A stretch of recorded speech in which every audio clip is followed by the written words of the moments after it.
नमस्कार मित्रांनो, मी महादेव गायकवाड शिक्षण सारथी या ऑनलाईन प्लॅटफॉर्मवर सर्वांचं स्वागत करतो. तो मित्रांनो, CTT या परीक्षेचा पेपर आता नुकता तोंडावर आला आहे. तर या परीक्षेला जाताना किंवा या पेपरला जाताना काय काय गोष्टी केल्या पाहिजेत ज्यामुळे आपला स्कोअर 90+ होईल, कोणत्या गोष्टी लक्षात घेतल्या पाहिजेत यावर आज आपण बोलणार आहोत. भाषा विषयाचे प्रश्न सोडवताना नेमका कोणता गोंधळ होतो आणि तो गोंधळ कसा टाळायचा त्यासंबंधी मी आज आपण बोलणार आहोत. तर या परीक्षेला जाताना मी सर्वात महत्त्वाचं सांगेल की आपला माइंडसेट, कारण अनुभव असा आहे की या पेपरला माइंडसेट खूप महत्त्वाचा आहे. कारण मी स्वतः या दोन्ही पेपर मला 100+ गुण आहेत. त्यामुळे मी एवढं सांगेल की माइंडसेट जर पॉझिटिव्ह घेऊन गेलात तर अर्धी लढाई तुम्ही इथं जिंकला आहात. दुसरं की वेळेचं मॅनेजमेंट खूप गरजेचं आहे, कारण 150 प्रश्न 150 मिनटात सोडवायचे आहेत. त्यामुळे वेळेचं भान राखून आपल्याला पेपर सोडवायचा आहे. OMR सीट भरताना प्रश्न सोडवला की लगेच गोल केलेलं योग्य राहील. शेवटी गोल करतो म्हणून कधी वेळ पुरत नाही, मग आपला गोल करायचे तसेच राहून जातात. त्यामुळे प्रश्न सोडवला की लगेच OMR सीटमध्ये तुम्ही गोल करणं कधीही योग्य राहील. दुसरं आहे की या पेपरला निगेटिव्ह मार्किंग नाही, त्यामुळे आपल्याला 150चे 150 प्रश्न सोडवायचे आहेतच. आता आपण थोडं विषयवाईज बोलूया. तर पेडालॉजी या विषयाबद्दल बोलू. पेडालॉजी म्हणजे अध्यापनशास्त्र किंवा शैक्षणिक मानसशास्त्र. या विषयाचे प्रश्न सोडवताना नेहमी सकारात्मक राहून प्रश्न सोडवायचे आहेत.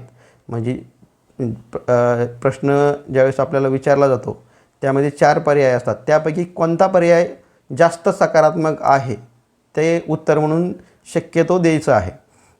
त्यानंतर दुसरी गोष्ट की या विषयाचे प्रश्न सोडवताना एक आदर्श शिक्षक राहून आपल्याला उत्तरं द्यायची आहेत. एक आदर्श शिक्षक डोळ्यासमोर ठेवून आपल्याला उत्तरं द्यायची आहेत. तिसरी गोष्ट, जर 2 पर्यायामध्ये तुम्हाला कन्फ्यूज असेल तर त्यावेळेस 2 पर्यायापैकी जो पर्याय मोठा आहे किंवा ज्या पर्यायाचं उत्तर लेंदी आहे ते उत्तर म्हणून देणं योग्य राहील. चौथी गोष्ट म्हणजे विद्यार्थ्यांना शिक्षा करणारा किंवा विद्यार्थ्यांना कमी लेखणारा हे उत्तर ज्या पर्यायात असेल ते उत्तर आपल्याला द्यायचं नाही, की ज्या पर्यायात विद्यार्थी जास्त क्रियाशील आहे ते पर्याय म्हणून उत्तर देणं कधीही योग्य राहील. त्यानंतर आहे मराठी विषयाबद्दल बोलूया. मराठी विषयाचे प्रश्न सोडवताना सर्वात महत्त्वाची काळजी ही घ्यायची आहे की ज्या विद्यार्थ्यांनी मराठी हा विषय भाषा 1 म्हणजे लँग्वेज 1 निवडले आहे त्यांनी अगोदर 91 ते 120 हे प्रश्न सोडवायचे आहेत. ज्या विद्यार्थ्यांनी मराठी हा विषय लँग्वेज 2 म्हणजे भाषा 2 म्हणून निवडला आहे त्यांनी अगोदर 121 ते 150 हे प्रश्न सोडवायचे आहेत.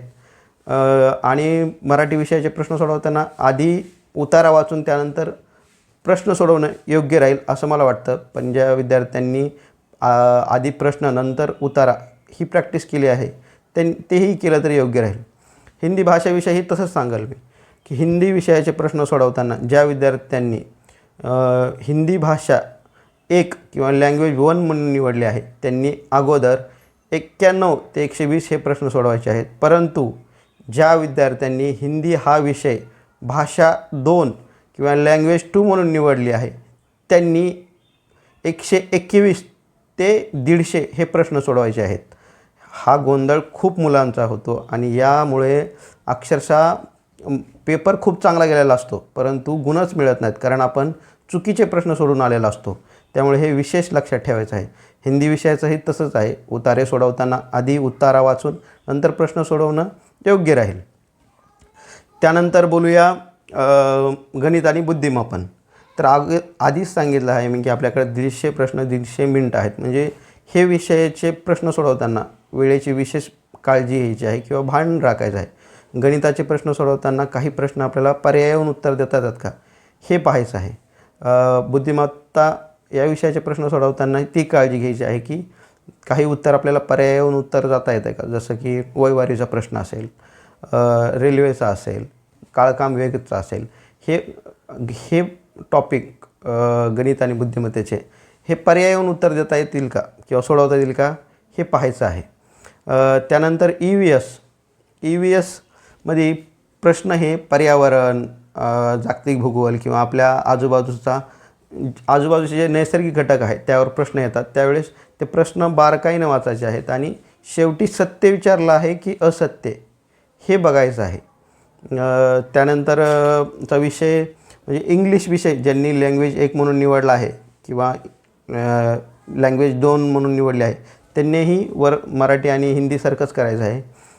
त्यानंतर हा पेपर सोडवताना विशेष काळजी ही घ्यायची आहे की आपल्याला 150 मिनटं आहेत आणि 150 प्रश्न आहेत आणि या ठिकाणी निगेटिव्ह मार्किंग नाही. त्यामुळे एकही प्रश्न न सोडवता म्हणजे पूर्ण पेपर कवर करायचा आहे.